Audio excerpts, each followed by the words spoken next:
Les présidents Chirac et Sarkozy ont commis en Afrique 2 crimes que la France paye très cher. L'assassinat de Kadhafi en Libye et le coup d'État contre le président Laurent Gbagbo en Côte d'Ivoire. Les 2 affaires sont remarquablement similaires.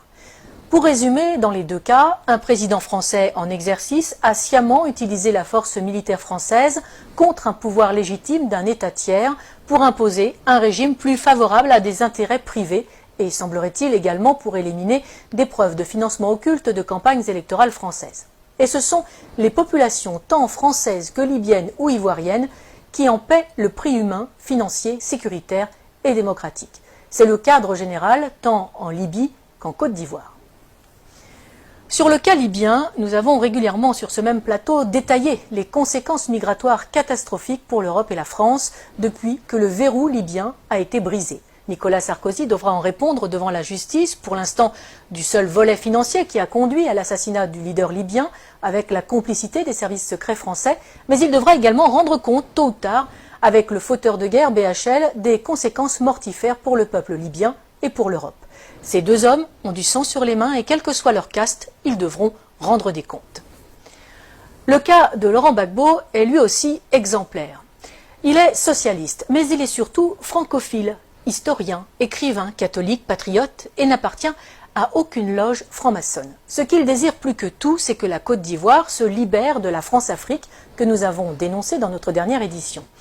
Il veut aller, comme il le dit lui-même, au-delà des discours. Je cite: « Pour l'instant, il n'y a que des discours, tant que les piliers seront debout, la présence de l'armée française, le franc CFA et le choix des présidents, la souveraineté des pays d'Afrique ne sera qu'un leurre et la France-Afrique, la réalité. C'est un anachronisme, un scandale tellement énorme, cette dépendance. » Fin de citation. Il va vite devenir l'homme à abattre, d'autant qu'il n'est pas prompt à accepter les exigences de Villepin ou de Chirac qui attendaient, selon ses propos, des valises de billets et pas des valises de francs CFA. Longtemps opposant à Félix Houphouët-Boigny, emprisonné pour cela par le Premier ministre de l'époque, un certain Ouattara, qui est désormais l'actuel président, il est élu à la présidence de la République de Côte d'Ivoire en 2000 face à Robert Guéhi. Dès lors, la France n'aura de cesse de lui faire quitter le pouvoir de gré ou de force. Dès 2002, il doit faire face à une tentative de coup d'État par des éléments armés par le Burkina Faso. Non seulement la France ne le prévient pas de l'attaque, comme Laurent Gbagbo le dira plus tard, bien sûr qu'ils ne m'ont pas prévenu puisqu'ils étaient dans le coup. Mais Michel Alliot-Marie, alors ministre de la Défense de Chirac, refuse de faire jouer les accords de défense pourtant imposés à l'indépendance en 1960 par Paris. C'est une affaire ivoiro-ivoirienne, dira-t-elle. Henri Emmanuelli, ancien président PS de l'Assemblée nationale, expliquera cette trahison par cette sentence, je cite, « Laurent Gbagbo a eu depuis le début un souci, faire de la Côte d'Ivoire un pays indépendant. C'est cela qui ne lui a pas été pardonné. » Pour Laurent Gbagbo, ce coup d'État est la conséquence directe d'une loi sur l'assurance maladie qu'il a fait voter. Une loi destinée à mettre en place 2 caisses, une pour les paysans, une pour tous les autres travailleurs, financée par les bénéfices du cacao, du café, de l'EVA, mais aussi des mines de diamants et d'or. Les compagnies de la France-Afrique y voient une menace trop grande pour leur marge. Le coup d'État est donc lancé. La moitié nord du pays sera depuis cette date sous la domination de bandes de pillards et de rebelles. L'immigration de dizaines de milliers d'étrangers et la distribution de cartes d'électeurs visent à fausser le vote des Ivoiriens et à faire main basse sur le sud, Eldorado agricole et minier de l'Afrique. 30% de la population ivoirienne est, selon les dernières estimations, d'origine étrangère. En 2010, lors de l'élection présidentielle à Bouaké, fief de la rébellion et de Ouattara, on relèvera 250 000 votes exprimés pour 150 000 électeurs inscrits.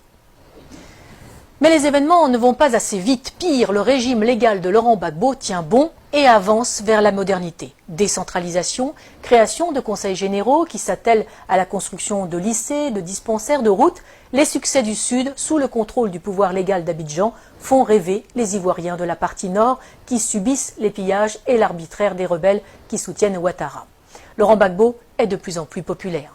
Si Laurent Gbagbo n'est pas dupe, il confiera depuis sa cellule à La Haye, je cite, « Pour anticiper les coupes d'État, il me suffisait de suivre les cours du cacao ». Il fait preuve de retenue, accepte de discuter même avec les rebelles, et malgré le double jeu du gouvernement français. L'ONUCI, l'opération des Nations Unies en Côte d'Ivoire, saluera même le professionnalisme des opérations militaires de l'armée ivoirienne qui ne provoquent aucun dégât collatéral ni victime innocente. Il faut donc trouver un prétexte. La première tentative majeure date du 6 novembre 2004. Deux Sukhoi de l'armée ivoirienne, pilotés par des mercenaires biélorusses, bombardent la zone de confiance, dénommée aussi ZOC, notamment à Man et Bouaké, et font 9 morts et 39 blessés parmi les soldats français. L'armée française réagit et détruit les moyens aériens de la Côte d'Ivoire, ce qui l'empêchera de lutter efficacement contre les rebelles. La force Licorne doit se lancer à l'assaut d'Abidjan. C'est la dernière partie d'un plan en 4 phases. Un plan qui a si bien réussi en Côte d'Ivoire que la France l'a appliqué en Libye et au Mali. D'abord, un appel à l'aide d'un gouvernement fantoche ou rebelle reconnu comme légal. Ensuite, une première promesse d'aide par l'organisation régionale qui se retrouve vite dépassée. Puis un mandat de l'ONU au nom de crimes contre l'humanité, viols, etc. Et enfin, l'intervention de la France sur le plan diplomatique, économique et militaire pour mettre en place les hommes choisis. Mais en 2004, la dernière partie cafouille. Des informations révélées par Wikileaks et des enquêtes de presse suggèrent une manipulation visant à justifier une action militaire contre Gbagbo. En 2016, la juge d'instruction française Sabine Kéris demande le renvoi devant la Cour de justice de la République, la CJR, des anciens ministres Dominique de Villepin, Michel Alliot-Marie et Michel Barnier, suspectés d'avoir permis l'exfiltration des mercenaires responsables de l'attaque contre les forces françaises. Pour Laurent Gbagbo, les services secrets français ont retourné son chef d'état-major, Mathias Doué, pour une attaque sous faux drapeau afin de légitimer la réaction française. Le parquet général près la Cour de cassation a indiqué n'avoir pas saisi à ce stade la commission des requêtes de la CJR. En 2011, alors que Laurent Gbagbo a remporté les élections de 2010, malgré les quelques 450 000 électeurs fantômes rajoutés dans le Nord, Ouattara et ses amis français décident de forcer les urnes.